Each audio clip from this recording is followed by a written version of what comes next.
Tips yang pertama adalah percaya bahwa masalah yang kita hadapi tidak akan melebihi kekuatan kita.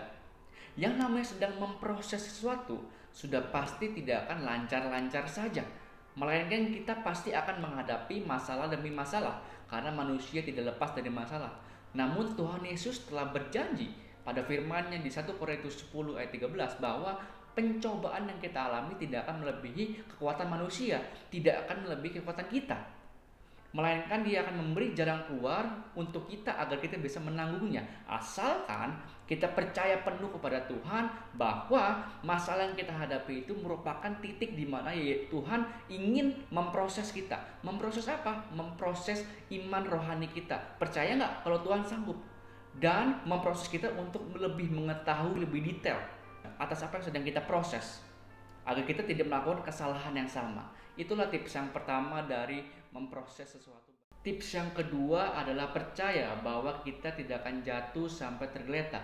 Poin ini berhubungan dengan iman kita saat di tengah jalan atau ketika kita sudah pernah memulai sesuatu di awal dengan arah langkah Tuhan, namun sekarang sedang berada di titik memproses. Tapi kita berkata, kan saya sudah ikuti arah langkah Tuhan, kok saya masih bisa jatuh? Kan saya sudah ikuti arah langkah Tuhan, kok saya masih kena masalah?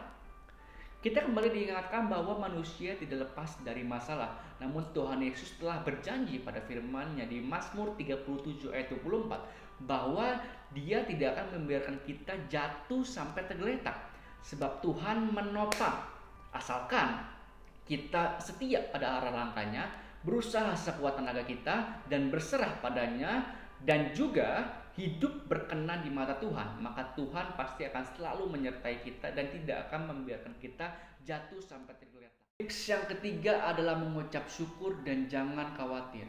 Banyak dari kita ketika sedang berada di titik memproses, kita pasti berhadapan dengan masalah dan kita terlalu fokus dengan seberapa besarnya masalah tersebut sehingga menghasilkan kekhawatiran.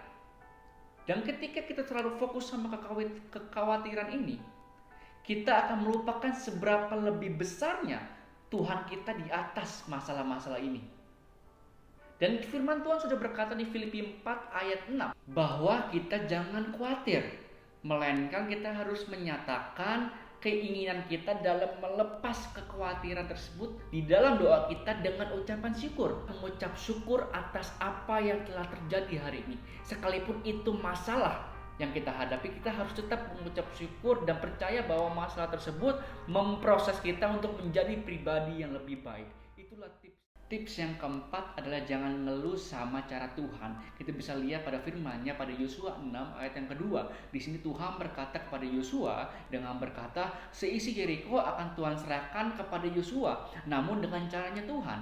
Kalau menurut cara manusia yang pada saat itu untuk merebut kota orang lain adalah dengan berperang, menaklukkan kota itu. Tapi caranya Tuhan kepada Yosua adalah dengan mengelilingi kota tersebut 7 kali.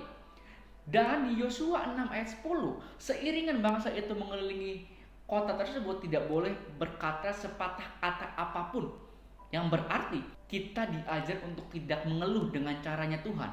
Kita bisa lihat bahwa tembok Yeriko runtuh hanya dengan cara Tuhan yang mengelilingi tembok tersebut. Oleh karena itu kita jangan mengeluh, melainkan harus setia pada caranya Tuhan untuk memperoleh kemenangan. Karena Tuhan tidak akan pernah mempermalukan umatnya yang setia. Tips yang kelima adalah jangan mencuri waktu Tuhan.